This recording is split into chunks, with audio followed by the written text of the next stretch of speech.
साबूदाना व्रत में इस्तेमाल होने वाली चीज़ों में से सबसे ज़्यादा होता है।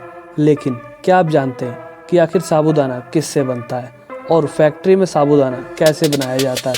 क्या साबूदाना किसी अनाज से बनता है या फिर साबूदाना शाकाहारी है या मांसाहारी? यह सभी जानकारी आपको हम इस वीडियो में बताने वाले हैं। साबूदाना किसी भी प्रकार के अनाज से नहीं बनता, बल्कि यह एक सागो पाम जो मुख्य रूप से पूर्वी अफ्रीका का पौधा है के तने से बनाया जाता है। इस पेड़ का तना जब मोटा हो जाता है तो इसके बीच के हिस्से को पीसकर पाउडर बना लिया जाता है और फिर इससे साबूदाना बनाया जाता है। और भारत में साबूदाना टैपियोका नामक पेड़ की जड़ों से बनाया जाता है। टैपियोका ताड़ की तरह का पेड़ होता है। इसकी जड़ें शकरकंद की तरह होती हैं, काफ़ी मोटी होती हैं।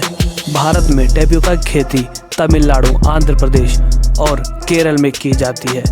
आइए देखते हैं साबूदाना का पेड़ कैसा होता है। भारत में साबूदाना का उत्पादन सबसे पहले तमिलनाडु, आंध्र प्रदेश और केरल में किया गया था।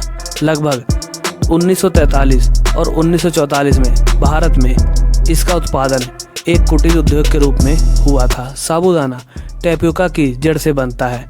टैपियोका का पेड़ ताड़ के पेड़ के जैसा दिखाई देता है।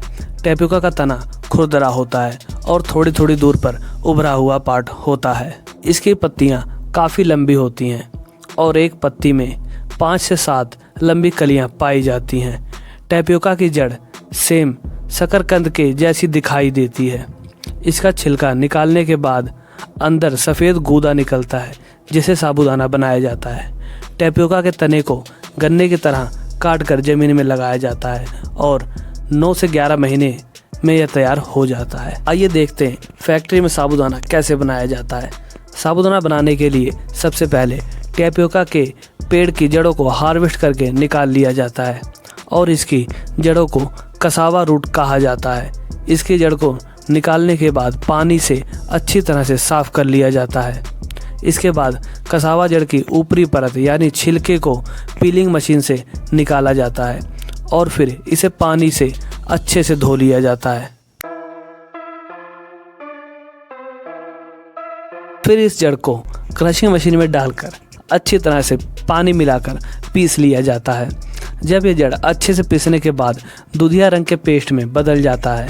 इसके बाद इस पेस्ट से शुद्ध स्टार्च और फाइबर को पानी को अलग करने के लिए बड़े से कंटेनर में कुछ दिनों के लिए रखा जाता है और अलग करने के बाद इस गूदे को तब तक सुखाया जाता है जब तक इसकी नमी 12% ना रह जाए। अब यह गूदा यानी स्टार्च बड़े बड़े पार्ट्स में होता है जिसे फिर से पीसा जाता है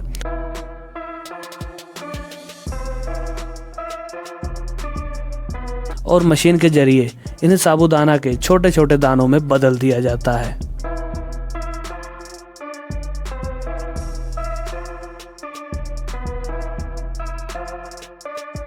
इस तरह से टैपियोका की जड़ से साबूदाना बनता है और फिर इसकी पैकिंग करके मार्केट में भेजा जाता है। दोस्तों, उम्मीद करता हूँ आपको हमारी ये वीडियो अच्छी लगी होगी, तो वीडियो को एक लाइक कर देना और अगर आप हमारे चैनल पर नए हैं तो हमारे चैनल को सब्सक्राइब कर लेना।